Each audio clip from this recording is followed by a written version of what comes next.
Good afternoon everyone, welcome back to my channel. কেমন আছো তোমরা সবাই? আশা করছি সবাই ভালো আছো। আজ যেখানে আছো সুস্থ আছো, তোমাদের ভালোবাসা আর আশীর্বাদ আমরা সবাই ভালো আছি। তো আজকের ব্লগটা আমি এখন থেকে শুরু করছি। এখন বাজে 1:15। তো দুপুর থেকে ভিডিওটা শুরু করার কারণ হচ্ছে আমি মর্নিংয়ে একটা ভিডিও করেছি, যেটা তোমরা হয়তো কিছুদিন পরে পাবে। এখন আমি রিসেন্ট সে ভিডিওটা শেয়ার করছি না। তো আজকে দুপুরে আমাদের রান্না হচ্ছে ভাত, বাঁধাকপি দিয়ে হবে মুসুরির ডাল, আর তার সাথে হবে আলু সিদ্ধ। তো আলু সিদ্ধটাকে পেঁয়াজ ভাজা লঙ্কা ভাজা দিয়ে মাখবো। আর ডাল সেদ্ধ আলু সেদ্ধটা একসাথে বসিয়ে দিয়েছি, কারণ ডালের সাথে আলু সেদ্ধ দিলে না মানে খেতে একটা আলাদাই টেস্ট লাগে। আলুর মধ্যেও ডালের যে একটা টেস্ট আছে সেটা চলে যায়। তো ওই জন্য ভাতটা কুকারে বসালাম আর ডালটা আলু সেদ্ধটা একসাথে কড়াইয়ের মধ্যে বসিয়ে দিয়েছি। তো এখানে কুকারটা আজকে একটু ডিস্টার্ব করছে, পাশ দিয়ে মানে লিক হচ্ছে, হাওয়াটা বেরোচ্ছে। তো যাই হোক, ভাতটা হলে পরে তারপর আমি ডালটা সোমবার দেবো, ডালটাও ততক্ষণে হয়ে যাবে। তো চলো আজকে ভিডিওটা দেখতে থাকবো, আশা করছি তোমাদের ভালো লাগবে। তো এখন বাজে দুপুর 2টো। আমাদের আজকে দুপুরের খাবারগুলো তোমাদেরকে একবার দেখিয়ে দিই। তো এখানে পেঁয়াজ ভাজা, শুকনো লঙ্কা ভাজা, আলু সেদ্ধ আছে। আজকে পেঁয়াজ ভাজার সাথেই ভাজা তেল তুলে নিয়েছি আর নুন দিয়ে রেখেছি, এটা এখন মাখাবো। আর এইখানে হচ্ছে বাঁধাকপির ডাল। তো বাঁধাকপি অল্প করে দিয়েছি, কারণ এর আগের দিন যে ছোটো বাঁধাকপিটা এনেছিলাম, তো সেখান থেকে অল্প একটুখানি রেখে দিয়েছিলাম, যে বা ডাল করবো যখন তখন ডালের মধ্যে একটু দিয়ে দেবো। তো ওই জন্যই আজকে বাঁধাকপিটা দিলাম। অল্প করে হলেও খেতে ভালো লাগে বাঁধাকপি দিয়ে মুসুরির ডাল। তোমরা কারা কারা খাও একটু কমেন্ট করে বলো। আর এখানে হচ্ছে ভাত, তো কুকারেই ভাতটা করেছি। সব কিছুই এখন গরম, তো খেতে বসবো একটু পরে। তো এখন বাজে বিকেল 5:30। বিকেল বলবো না সন্ধে বলবো, এখন তো সন্ধে বলাটাই ঠিক হবে।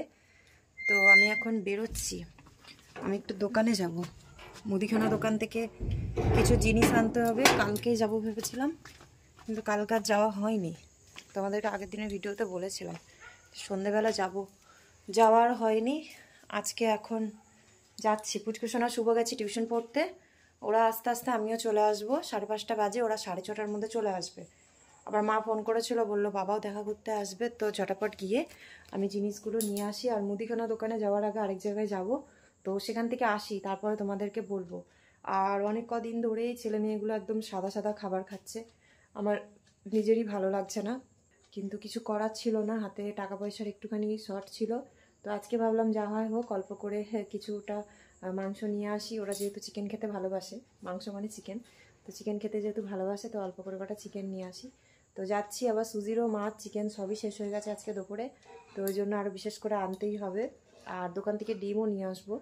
তো চলো এখন বেরোনো যাক, বেশি কথা বললে ভিডিওটা এখানে বড় হয়ে যাবে। তো আগে আমি যাই, জিনিসগুলো নিয়ে আসি, তারপরে তোমাদের সাথে আবার আসার পরে ব্লগটা শেয়ার করব। Good evening everyone. তো এখন বাজে 7:20, বাড়ি আসলাম এক্ষুনি। পুচকুসোনা শুভ গেল ওই ঘরে, তালা খুলছে। আর আমি ভাবলাম ততক্ষণে তোমাদেরকে ঝটাপট জিনিসগুলো একবার দেখিয়ে দিই। তো সবার আগে জিনিসগুলোকে দেখিয়ে তারপর আমি রান্নাটা সারবো। তো অনেক কষ্ট করে ঘুরে ঘুরে আজকে চিকেন পেয়েছি, মানে সাইকেল চালিয়ে চালিয়ে আমার পায়ের অবস্থা খারাপ। অনেক দিন পর অনেকটা সাইকেল চালিয়ে আজকে আমাকে যেতে হয়েছে। তাও বাইরে ভালোই ঠান্ডা, কিন্তু সাইকেল চালানোর কারণে আর মনে হচ্ছে না যে বাইরে ঠান্ডা। এত মানে সাইকেল চালানো হয় না, অনেক দিন হয়ে গেছে। সাইকেল তো একদমই সেরকম একটা চালাই না। ওই পুচকুসোনাকে আনতে যাই, স্কুল থেকে আসে যখন, ওই তখনই একমাত্র, আর তাছাড়া একদম যাওয়া হয় না। তো চলো জিনিসগুলো দেখিয়ে দিই, ভিডিওটা বেশি বড় করব না। তো ফটাফট দেখে নাও, আর তারপর আমি রান্নাটা করব। তো চিকেন পেয়েছি, এখন রাত্রিবেলা চিকেন আর রুটি হবে। আর এই যে গেটটা খুলতে গিয়ে লেগে গেল কালি। সাইকেলে তেল দিতে হয়, আমাদের বাইরের লোহার গেটটা এতটাই মানে টাইট হয়ে যায় বাইরের দিকে, ইয়েটা ছিটকানিটা, যে সেটাতে তেল না দিলে খুলবে না। আর একমাত্র তেল দিতে হয় আমাদেরকে সাইকেলের। নারকেলের তেল দিলে মানে প্রত্যেক দিন পিঁপড়েতে বাসা করে রাখে। নারকেল তেলটা যেহেতু মিষ্টি হয়। বাড়িতে আসার সাথে সাথে ওয়াইফাই কানেক্ট হয়ে গেছে, আর এক এক করে মেসেজ আসছে। তো চলো জিনিসগুলো তোমাদেরকে দেখিয়ে দিই। তো আজকে নিলাম 6টা জলের বোতল, একদম ফ্রেশ সাদা জলের বোতল নিয়েছি, কারণ অনেক দিন ধরে এই কালারিং জলের বোতল ইউজ করছিলাম। আর কালারিং জলের বোতলগুলোর ভেতরে যদি নোংরা পড়ে না, তাহলে বুঝতে আমাদের অনেকটাই দেরি হয়, ঠিক করে বুঝতে পারি না যে ভেতরে সবুজ হচ্ছে। কিন্তু সাদা বোতলটার ভেতরে যখনই একটু সবুজ হয়ে যাবে বা নোংরা জমবে, তখনই কিন্তু দেখা যাবে। আর সাদা রঙটা তো এমনিতেই শান্তির প্রতীক, দেখতেও ভালো লাগে, তো ওই জন্য সাদা বোতলটা নিলাম। আর মুদিখানা দোকান থেকে নিয়ে আসলাম কাঁচা লঙ্কা, তারপরে এখানে আছে একটা পাপড়ের প্যাকেট, এখানে আছে একটা ব্রেডের প্যাকেট। মুদিখানা দোকানেই পেয়ে গেলাম ব্রেড, আর নয়তো মিষ্টির দোকান থেকেই বেশিরভাগ নিতে হয়। এখানে আছে একটা মেরি বিস্কুটের প্যাকেট, এখানে আছে একটা রিফাইন্ড অয়েলের প্যাকেট, আর তার সাথে আছে ধনেপাতা। এখন শীতের সময় একদম ধনেপাতা না হলে তো চলেই না। আর এখানে হচ্ছে বোতল পরিষ্কার করার দুটো পাউডারের বোতল, তো দুটো নিয়ে আসলাম এমার্জেন্সি, একটাতে তো হয়ে যাবে, পরে যদি দরকার পড়ে তার জন্য বাড়িতে নিয়ে এসে রাখলাম, যেরকম এখন নেই তো অসুবিধা হচ্ছে। তো এইখানে আছে আলু, পেঁয়াজ আর টমেটো। তো এই হচ্ছে মুদিখানা দোকানের বাজার। আর এই বোতলটা আমি আলাদা দোকান থেকে এনেছি, মার্কেট থেকে। পুচকু সোনার জন্য একটা ছোট বোতল নিয়েছি, ওটা নিয়ে ঘরে চলে গেছে, তোমাদেরকে পরে আবার দেখাবো অন্য সময়। আর এখানে আমি কিছু পেপার এনেছি। তো এই পেপারটা দিয়ে কি হবে, দু রকম কালারের পেপার আছে, একটা সবুজ কালারের আছে, একটা হচ্ছে গোলাপি কালারের। তো এটা তোমাদেরকে আমি আর খুলে দেখাচ্ছি না, এটা তোমরা নেক্সট ব্লগে দেখতে পারবে কি করব আর কেন এনেছি আর এটা দিয়ে কি কি করা হবে। তো চলো এখন আমি রান্নাবান্নাটা করি, অনেকটা রাত হয়ে যাচ্ছে। তো আবার রান্নাবান্না সেরে পরে তোমাদের সাথে ব্লগটা শেয়ার করব। গুড ইভিনিং, তোমরা সবাই কেমন আছো? আমি ভালো আছি। তো এখন কটা বাজে? এখন মোটামুটি 8টা বাজে। তো মাম্মি বানাচ্ছে রাত্রির খাবার। আর যখন আমরা দিদন বাড়ি হয়ে আসলাম, মাম্মি একটু বাজার গেছিল, তখন আমরা যখন দিদন বাড়িতে গেছিলাম, দাদন আমাদেরকে দিয়েছিল মোয়ার মতন, আমি মোয়া মানেও চিনি না, একটা সাদা লাড্ডুর মতন দিয়েছে, সেটা আমি দেখাবো, ঠিক আছে? জয়নগরের মোয়া। জয়নগরের মোয়া, মোয়া তো হ্যাঁ, তাহলে দেখাচ্ছি ব্যাক ক্যামেরা করে। মাম্মি বললাম যা, মাম্মি খাবার বানাচ্ছে। বানাচ্ছি না, বানাবো, বানাবে। আর এখানে জিনিসপত্রগুলো আছে ওই বাজার থেকে আনার। আর এইটা হলো জয়নগরের মোয়া। চলো, এটা ঠিক বলেছি। জয়নগরের মোয়ার মতনই নাড়ু, এই লাড্ডু। লাড্ডু খুলে দেখা, দাঁড়াও দাঁড়াবি খুলে। খুলে। তো এটা বাবা যে ওদেরকে দিয়েছে আমি জানি না, শুভ এখন বললো, ব্যাগের থেকে বার করলো। আর এটা আমরা জলের বোতল এনেছিলাম, ওটা কার্ডবোর্ড। এই তো পুরো সাদা, পুরো দেখো, হ্যাঁ দেখা যাচ্ছে না। কালকে সকালে জল আসবে যখন তখন। আর আমারও জলের বোতল আছে, এ দেখো। তোর জলের বোতলটাই দেখানো হয়নি। হ্যাঁ, ওটা দেখাবো আমি। দাদা খাবে বললো। হ্যাঁ, দেখাচ্ছি। ডাবাটা নিয়ে ঘরে চলে শক্ত যাও। শক্ত আছে। হ্যাঁ। আর আমরা যখন ওই বাড়ি থেকে আসলাম, মানে বাজার থেকে মায়ের কাছে গেছিলাম। বাবারে দাঁড়াও, বলো এবার। পেঁয়াজের ঝাঁঝে চোখ দিয়ে জল বেরোচ্ছে। আমরা যখন বাজার থেকে মায়ের কাছে হয়ে আসলাম, তখন মা আমাদেরকে চাউমিন করে দিয়েছিল। তো সন্ধ্যাবেলার টিফিনটা আমরা ওখানেই করে নিয়েছি।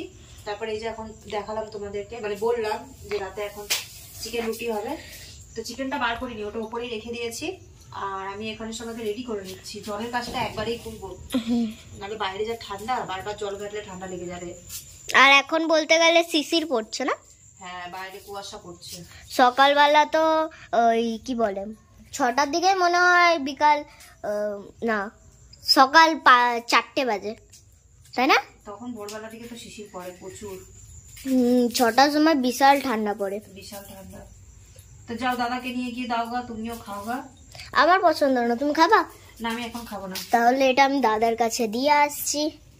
চলো, তুমি না খেলে দাদাকে বলো যে খেয়ে ডাব্বাটা বন্ধ করে ওই ঘরেই রাখতে। এই ঘরে যা কিছু রাখছি পিঁপড়ে হয়ে যাচ্ছে। আরে আমাদের এখানে ঘিয়ের ডাব্বা রাখলেও পিঁপড়ে হয়ে যায়, ভাবো। আমার ফোনটাতে নেই চার্জ, বেশি চার্জ নেই, 44% চার্জ। হ্যাঁ, তো এসে চার্জে বসিয়েছিল, যেটুকু চার্জ হয়েছে তার মধ্যেই শেয়ার করলো ভিডিওটা। তো যাও এখন গিয়ে ফোনটা, তো আমি এখন দিয়ে আসছি, ফোনটা চার্জে বসিয়ে দাও। হ্যাঁ। আমাদের মতন মিডিল ক্লাস ফ্যামিলিতে আমরা যখন যেই জিনিসটা আশা করি সেই জিনিসটা তো পাই না, সেটার জন্য অপেক্ষা করার পরেও যখন সেটার আমরা আশা ছেড়েই দিই আর সেটার প্রতি আমাদের কোনো ইচ্ছে থাকেই না বলতে গেলে, তখন যদি সেই জিনিসটা পাওয়া যায় তাহলে সেই জিনিসটার জন্য কতটাই না আনন্দ হয়। কিন্তু কিছু কিছু ক্ষেত্রে টাকা পয়সাটা মাঝখানে চলে আসার কারণে না সেই আনন্দটাকে প্রকাশও করা যায় না, আর সেই আনন্দটাই পরবর্তীতে একটা বড় চিন্তা হয়ে দাঁড়িয়ে যায়। আমরা এখানে যখন থেকে রয়েছি তখন থেকে একটা কথাই ভেবে এসেছি যে আমরা সরকার থেকে ঘর পাবো। তো এখন যখন শুনছি খুব তাড়াতাড়ি সবার নামে ঘর আসতে চলেছে, হয়তো এইবারকার লটেই আমাদের নাম আসতে পারে, কিন্তু সেটা শোনার পরেও না প্রথম ঘর পাওয়ার যে আনন্দটা যেটা আমাদের মনের মধ্যে ছিল সেটা না সত্যি কথা বলতে এখন আর হচ্ছে না। কারণ অলরেডি আমরা ঘরে হাত দিয়েছি, একটা ঘর করার পরে আমরা যেহেতু অনেকটা ঋণে জর্জরিত হয়ে আছি, এখন এই ঘরটা যদি আমাদের নামে আসে তাহলে তারপরে আমরা কিভাবে করব? লক্ষ লক্ষ টাকার ধাক্কা, সেটা ভেবেই না অনেকটা চিন্তা হচ্ছে। মা আজকে ফোন করে সন্ধেবেলা সেটাই বলছিল। ভেবেছিলাম তোমাদেরকে আগেই বলবো, কিন্তু বাজারে যাওয়ার কারণে তোমাদের সঙ্গে সেটা এখনই শেয়ার করলাম। টাইম হচ্ছে 9:30, রান্না আমার কমপ্লিট। গরম গরম চিকেন কষা আর তার সাথে আছে রুটি। তো চিকেনটার মধ্যে আমি একদমই জল দিইনি, যেহেতু টাটকা চিকেন তো ওই জন্য ঢাকা দিয়ে দিই রান্না করার জন্য, না এরকম জল বেরিয়ে যায়। তো তারপরে আমি আর জল দিই না। পেঁয়াজ দিয়েছিলাম গোটা, পেঁয়াজটা তো একদম নরম হয়ে গেছে। আর রসুনটা নাড়া দিতে দিতে কোথায় চলে গেছে জানি না, কিন্তু এই পেঁয়াজ রসুনটা খেতে খুব ভালো লাগে। এই যে রসুন, বিশেষ করে রুটি দিয়ে, ভাত দিয়ে অতটা ভালো না লাগলেও রুটি দিয়ে ভালো লাগে। আর আলুগুলো এতটাই নরম হয়ে গেছে, খুন্তি দিয়ে নাড়াতে নাড়াতে আলুগুলো ভেঙে যাচ্ছে। তো এইখানে হয়ে গেছে আমাদের গরম গরম চিকেন। আর যা চিকেন আমি করেছি আজকে, মানে ওই 250 থেকে একটু বেশি আছে, 500 পুরো নেই। তো এটা রাতে আর কালকে দুপুরে আমাদের হয়ে যাবে, কারণ 250 চিকেন করলেও রাত্রিবেলা আমরা খেয়ে শেষ করতে পারি না। আর এখানে হচ্ছে রুটি, তো রাতে আমাদের 3 জনের খাওয়ার মতন করে রুটি করেছি। আর এখনই ফিজিকে খেতে দিয়ে আসলাম চিকেন আর ভাত। তো ওর গরম গরম খাবার ওকে একবারেই দিয়ে এসেছি তাড়াতাড়ি, সেটা তোমাদের সাথে দেখাতে আমার মনে নেই। ফোনেও চার্জ ছিল না, ফোনটা এখন কন্টিনিউ চার্জে বসানো ছিল, এখনই খুলে আনলাম। তো কর্কেটের ঘরে খুব ঠান্ডা লাগছে, তো ওই জন্য ওড়নাটাকে কানে পেঁচিয়ে তারপর আমি রান্নাটা করছিলাম। কিন্তু রান্না করতে করতে আবার গ্যাসের পাশে গরম লাগে। তো এখন যাব ওই ঘরে, ওরা 2 ভাই বোন বসে আছে, আর খাবারটা নিয়ে যাই। তবু খুব একটা বেশি রাত হয়নি, কারণ আমি একদিকে চিকেন আর একদিকে রুটি বসিয়ে দিয়েছিলাম। তো আজকের মোটামুটি ভিডিওটা কতটা বড় হয়েছে আমি নিজেও জানি না, এডিটিং করার সময় দেখবো। ছোট বড় যাই হোক সেটুকুই তোমাদের সাথে শেয়ার করব, এরপর আর ভিডিওটাকে বড় করব না। আর তোমাদেরকে তো বললাম যে সারাটা দিন যেমন তেমন, কিন্তু সন্ধ্যের পর থেকে যখন মা ফোন করে বলল যে এখন মানে সরকারি ঘরের জন্য নাম আসছে, তো একটা সময়ের জন্য শুনে সত্যি খুব ভালো লাগছিল। কিন্তু তারপরে হঠাৎ করে ভাবলাম যে এই তো সবে আমরা ঘরে হাত দিয়েছি, 6টা মাসও মানে পার করে যেতে পারিনি এখনো ঠিক করে। আর তার মধ্যেই আবার যদি সরকারি ঘর পাই, তাহলে আবার কি করে আমরা লক্ষ লক্ষ টাকা এখন এই মুহূর্তে বার করব। আর প্রথম কথা হচ্ছে যে সরকারি ঘর এখনকার যেটা নিয়ম করে দিয়েছে, যে আগে ভিতটা আমাদেরকে কাটতে হবে, ভিত আমাদেরকে তুলতে হবে, আর তারপরে ভিত তুলে সেটা ছবি যাবে সরকারের কাছে, তারপরে আমাদের নামে টাকাগুলো ঢুকবে। মানে নামটা প্রথমে আমাদের চলে আসবে, তারপরে সেই প্রসেস অনুযায়ী আমাদেরকে ভিত কাটতে হবে নিজেদের ঘরের থেকে টাকা দিয়ে। তারপরে আমরা ভিতটা কেটে যখন ভিত তুলে সেই ছবিটা পাঠাতে পারবো সরকারের কাছে, তখন আমাদের নামে টাকা ঢুকবে। আমাদের মোটামুটি লাখখানিক টাকার ধাক্কা। আর সেটা এই মুহূর্তে ঘর পেলে পরে যে কত বড় একটা টেনশন, সেটা তোমরা বুঝতেই পারছো। এমনিতেই আগের ধার দেনা আমাদের মাথায় চেপে আছে, সেগুলো এখনো আমরা শেষ করতে পারিনি মানুষকে দিয়ে। তার উপরে 2টো ছেলে মেয়ের পড়াশোনা, সংসার, একটা নয় দুটো সংসার, মানে তোমরা ধারণা করতে পারবে না যে কীরকম পরিস্থিতির মধ্যে দিয়ে আমরা যাচ্ছি। আবার তার মধ্যে এখন মানে ঘর, মানে এতটা আনন্দ আমরা তখন হতাম, যদি মানে এর থেকে বেশি আনন্দ আমরা তখন হতাম যখন আমরা এই কর্কেটের ঘরে গরম ঠান্ডা সারাটা বছর কষ্ট করে কাটাচ্ছিলাম।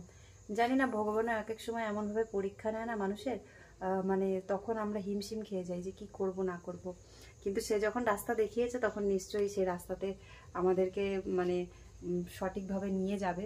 এখন সেটা হচ্ছে সময়ের উপরে, জানি না কি হবে, তবে যা হবে গণপতি বাপ্পার উপরে আর গুরুদেবের উপরে আমার পুরো বিশ্বাস আছে, যেটুকুই হবে ভালো হবে। আর টেনশন নিতে চাইছি না, তবুও একটু টেনশন তো হয়েই যাচ্ছে, কারণ এই বিষয়টা নিয়ে আমরা এখন অনেক দিন ধরে ভাবা বন্ধ করে দিয়েছিলাম। এখন এই মুহূর্তে যদি কথাটা উঠেছে, যেহেতু এখন মাথার মধ্যে ওটাই চলবে। তো দেখা যাক কি হয়, সেটা এখন কিছু বলা যাচ্ছে না। তো বাবা ভরসা দিয়েছে যে বাবা সাপোর্ট করবে, মানে বাবা পাশে আছে। আর সে তো স্বাভাবিক, ছেলে মেয়ের কষ্ট হলে পরে সেখানে বাবা মা তো মানে পাশে দাঁড়াবেই। আর আমার বাবা মা বলতে নেই, পয়সা পাতির দিক দিয়ে সবসময় হেল্প না করতে পারলেও আমাকে কিন্তু মানে মনে জোরটা সবসময়ের জন্য দেয়। আর বাবা তো এবার বলেছে যে যাই হোক কিছু একটা ব্যবস্থা করেই দেবে, ম্যানেজ করে দেবে যদি সেরকমটা হয়ে থাকে, ঘর যদি চলে আসে।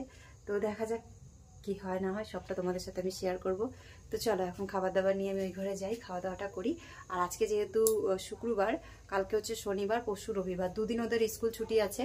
তো আমরা বেশিরভাগ শুক্রবার দিন রাত্রিবেলাতে হয়তো কোনো মুভি দেখি, কিংবা শনিবার দিনকে রাত্রিবেলাতে কোনো মুভি দেখি, কারণ পরের দিন আমরা একটু দেরি করে ঘুম থেকে উঠি।